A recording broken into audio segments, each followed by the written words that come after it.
people with obesity are much more likely to struggle with eating disorders than those of a healthy or low weight. They're also much less likely to go to a healthcare professional and discuss that and seek help for that eating disorder.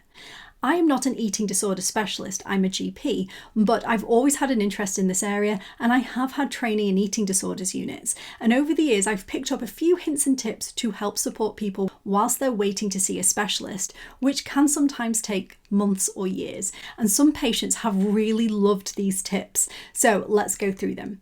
But before we start, do remember that everyone who struggles with binging will mean something slightly different by binging. But most people mean some feeling of a loss of control, whether that means that they end up eating a small amount more food, or some people end up eating tons to the point where they're in absolute agony. For some people, there's much more of that compulsive element where they might be out having a great fun time with family and friends, and suddenly the urge to binge comes over them and they have to leave there and there. Everyone has a slightly different experience. Everyone will have a slightly different cause, but hopefully some of these tips may help you. So my first tip is delay the binge. If you are one of these people who will be out on a lovely night out and suddenly the urge will come over you to binge and you have to go there and then and do it, allow yourself to do it, but tell yourself to wait. Maybe it's only going to be 15 minutes, maybe it's half an hour, it depends what you can manage. But tell yourself, I'm going to go binge, so there's no panic, but wait.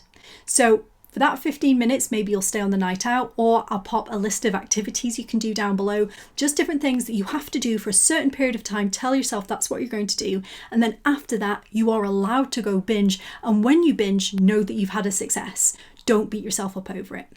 And then over time, you might find that 15 minutes can turn into half an hour, which can turn into an hour. And you may eventually find that you take some of that heat out of the compulsion. And this can be game changing.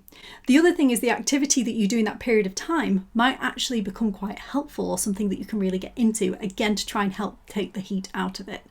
The thing I've seen some people do is try and overschedule themselves. So particularly if you're more likely to binge in an evening, I've met people who have scheduled something to do every half an hour for a full evening to make sure they don't have any time to think or breathe so that they can't binge. But that tends to peter out because nobody can keep up that pace. So trying to work out a way of controlling that binge a little bit more, as we mentioned, binging is often associated with a loss of control.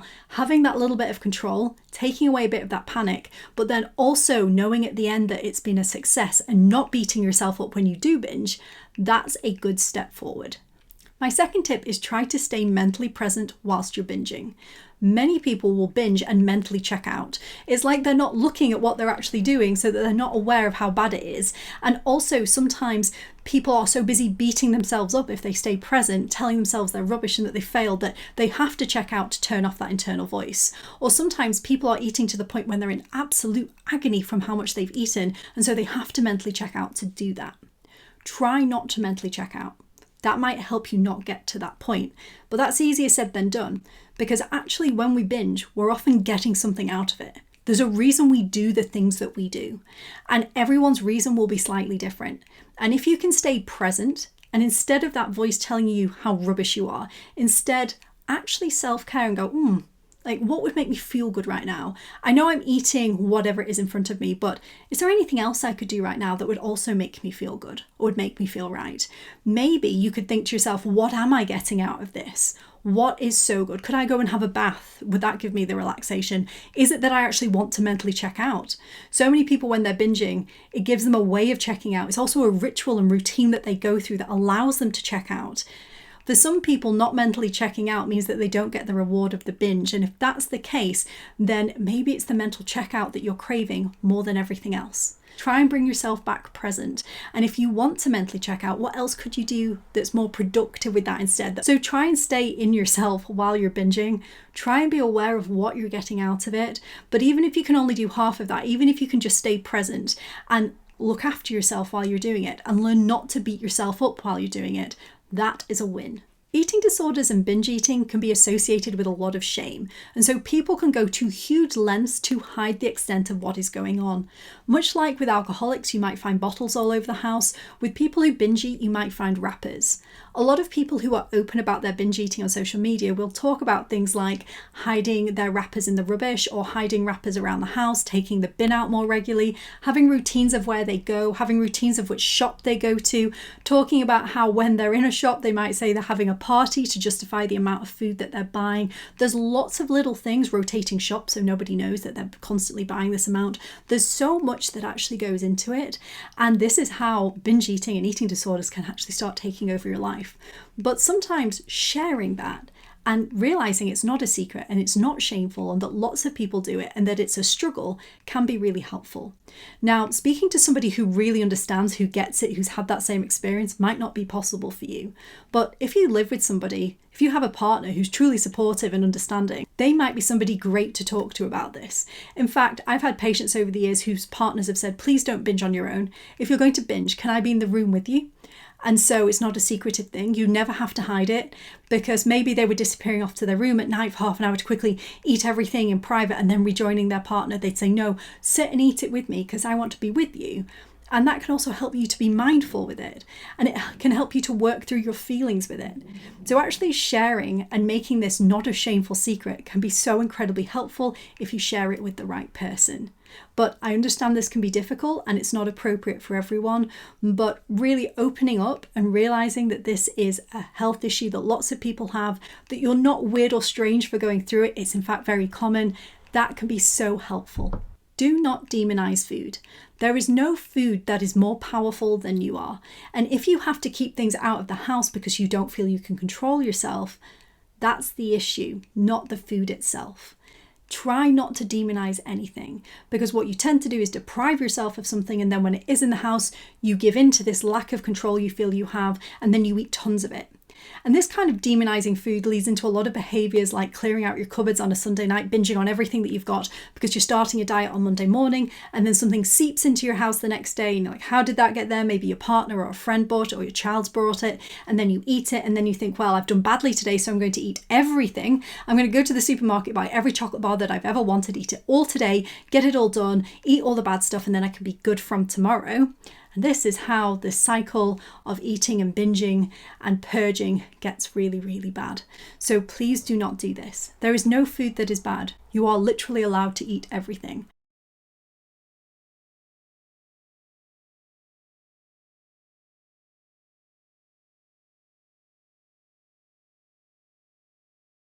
And the final one, and this is the big one. If you go to the gym 2 days in a row and you work out 9 till 5 both days, you've had 2 intense days in the gym, that won't make you skinny. In the same way that 2 days eating tons of food will not make you fat. And yet so many people go into absolute panic when they have a binge, that they've wrecked their lives, that they've destroyed their bodies, that it's all over, that they end up in a spiral.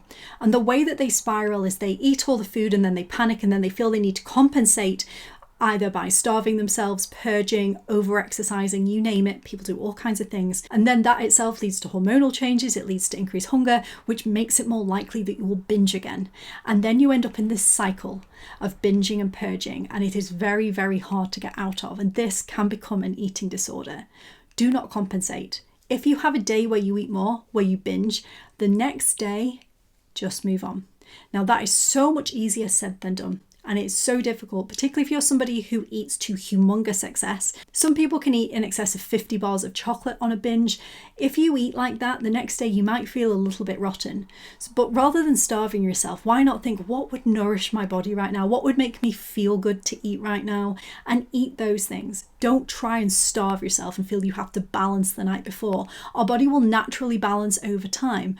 Try and eat something and try and make yourself feel good the next day. That is allowed. You don't have to make yourself feel rubbish because you binged the night before.